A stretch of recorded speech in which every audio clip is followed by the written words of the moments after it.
Baik, pemirsa yang Anda saksikan saat ini di layar kaca Anda, rekonstruksi sudah dimulai.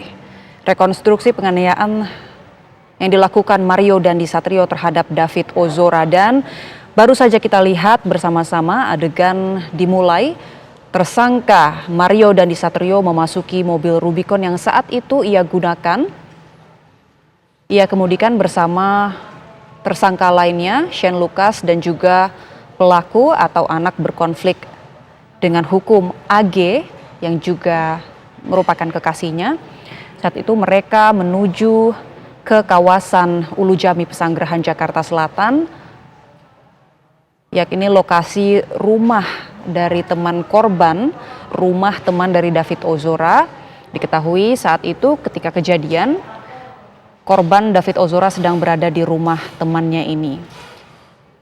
Dan kita lihat bersama-sama tersangka Mario Dandisatrio dengan baju orange tahanan yang ia kenakan ini keluar lagi dari mobil Rubicon yang terparkir di depan rumah tersebut.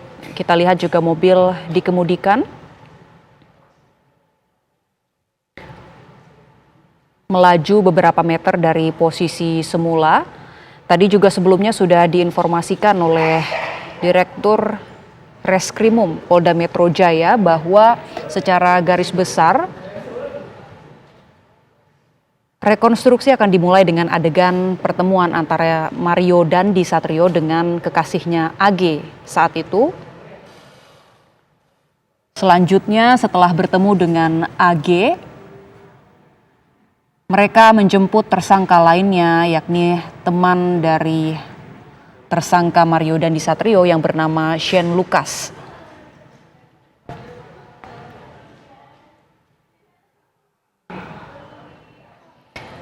Kemudian adegan akan berlanjut juga ketika para tersangka mendatangi rumah saksi, yang dalam hal ini merupakan rumah dari teman korban. Selanjutnya adegan juga akan diakhiri dengan adegan ketika saksi membawa korban David Ozora ke rumah sakit terdekat, saat itu Rumah Sakit Medika Permata Hijau.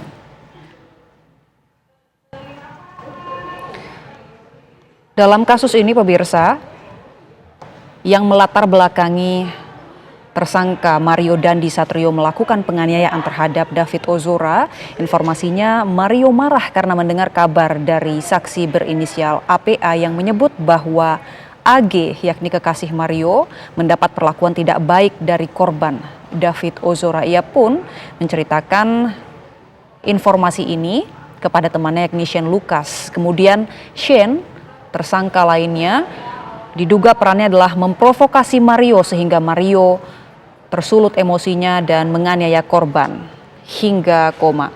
Dan pemirsa, kami juga akan kembali mengajak Anda untuk kembali berbincang dengan pakar hukum pidana Profesor Hipnu Nugroho. Kita akan lanjutkan kembali dialog kami. Prof. Hipnu. Selamat sore, Mbak. Ya, baik, masuk. Prof, kita kembali lanjutkan dialog tadi. Prof, Profesor Hipnu setuju, sepakat bahwa diwakilkannya kehadiran AG ini adalah hal yang tepat karena untuk menghindari trauma sebab ia masih di bawah umur. Nah, Profesor, kita tahu juga bahwa tersangka Mario ini sempat dikenakan pasal 351 KUHP tentang penganiayaan biasa, kemudian akhirnya diubah setelah penyidikan lebih lanjut, ini dikenakan pasal yang lebih berat, Prof. Seperti apa pertimbangannya, Prof?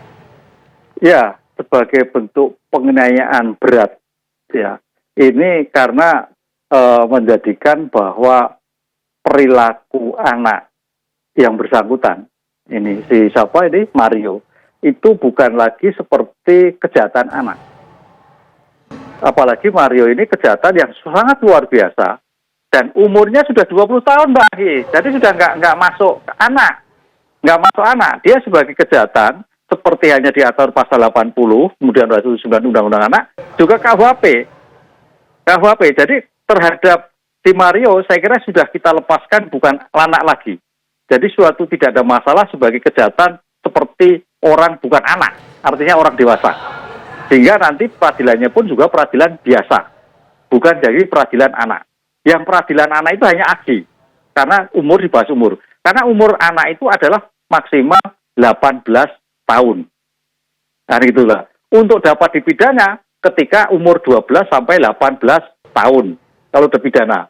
Jadi kalau anak itu nanti misalkan AG, contoh AG itu kan kalau nggak salah 15 tahun, itu nanti masuk pemidanaan, tapi nggak tahu nanti hakim. Tapi kalau anak itu masih di bawah 12 tahun, Mbak, nggak ada suatu itu pemidanaan. Itu paling di depan orang tua, kemudian pendidikan, dan sebagainya. Ini melihat dari perkembangan anak. Oleh karena itu, dalam hal ini penyidik harus hati-hati sekali. Apakah ini memang anak seperti yang tertulis di dalam KTP-nya? Karena permasalahan sekarang kadang-kadang, maaf itu ada beberapa kasus, KTP-nya tidak sesuai. Sehingga ternyata secara formal umurnya masih anak-anak. Sehingga penyidiknya bermasalah. Karena kalau anak, penyidikannya pun juga penyidik khusus, PPA. Penanganannya juga penanganan anak. Tapi ternyata kalau dari kasus yang ada di sini, Mario, saya kira sudah secara hukum, kompetensinya sudah bisa dibedakan antara Seni dan Mario, peradilan anak. Bukan, peradilan dewasa. Tetapi tentang AG, masuk peradilan anak. Ini harus kompetensinya dibedakan dari segi umur. Sehingga tidak ada suatu perdebatan kembali, ini anak tidak anak. Tentang ancamannya, si Mario adalah tentang KUHP 351-359 karena kekeras penganiayaan berat ya. Karena dengan lukanya cukup berat, apalagi kalau kita lihat kemarin berhentinya pun bukan karena kehendak si pelaku, berhentinya karena kehendak ada orang lain tahu. Ini saya kira suatu kejahatan-kejahatan yang perlu sangat memprihatinkan sekali, Mbak. Kenapa anak yang masih muda seperti ini melakukan kejahatan seperti itu, begitu, Mbak. Baik, Prof, kalau kita lihat pasal yang dikenakan, disangkakan terhadap Mario ini kan bunyinya atau ini adalah pasal mengenai penganiayaan berat dengan rencana terlebih dulu. Kira-kira yang dimaksud rencana itu bagian mana saja, Prof, yang dilakukan oleh Mario Dandi ini? Rencana adalah kalau kita berpikir ada waktu untuk berpikir untuk melakukan kehendak atau tidak kehendak. Ketika rencana itu adalah melakukan kehendak tidak kehendak, berarti ada waktu untuk tidak bisa melakukan. Nah, pertanyaannya, bagaimana konsep perencanaan? Ini kita melihat dari aspek digital forensiknya, kayaknya seperti itu, Mbak. Jadi sudah ada informasi-informasi dari kalangan anak-anak muda tadi tentang adanya suatu informasi yang palsu, informasi yang menjerumuskan tanda petik. Sehingga ada suatu persiapan, ketemu, untuk melakukan suatu penganiayaan. Disinilah sebagai informasi itu tidak merupakan ujuk-ujuk dari AG, tapi untuk berpikir, ketemu dalam suatu tempat, sehingga sampai pada ada tempat duduk, jongkok, dan sebagainya. Itulah ada kesempatan perencanaan sebelum ada suatu eksekusi. Inilah yang digambarkan kemarin, yang tadinya tidak dengan rencana 351, itu menjadikan perencanaan karena terbukti dari IT yang sudah disampaikan. Itulah dalam suatu pengungkapan peran digital forensik sangat menentukan, Pak. Peran psikologi forensik sangat menentukan, apalagi terhadap anak. Peran psikiatri forensik juga menentukan. Dengan demikian, aspek yang disampaikan oleh penyidik, saya kira itu sudah komprehensif berdasarkan TKP, bukti yang ada, sehingga merumuskan dari tindak pidana yang disangkakan kepada kedua tersangka. Begitu, Pak.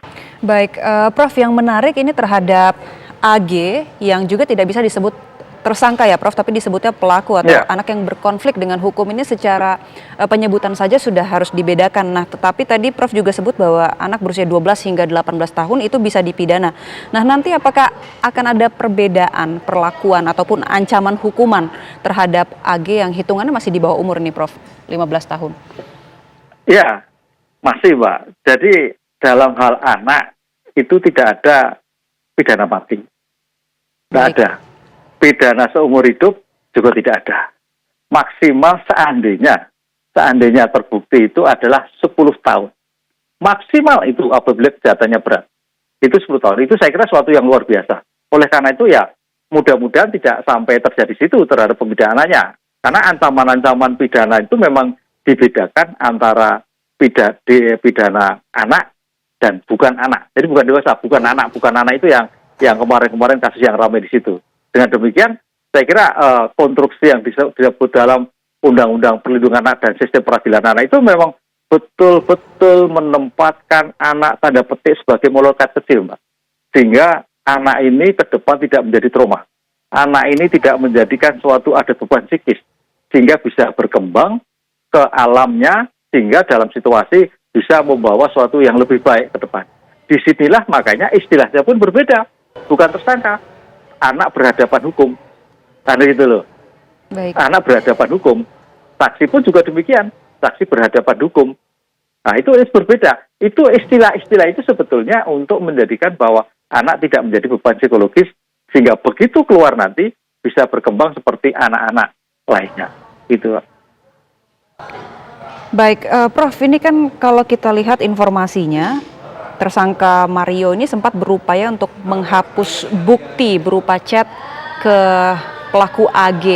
Dan ini menurut kuasa hukum AG ini merupakan upaya dari tersangka Mario untuk menjerumuskan, untuk menyudutkan AG.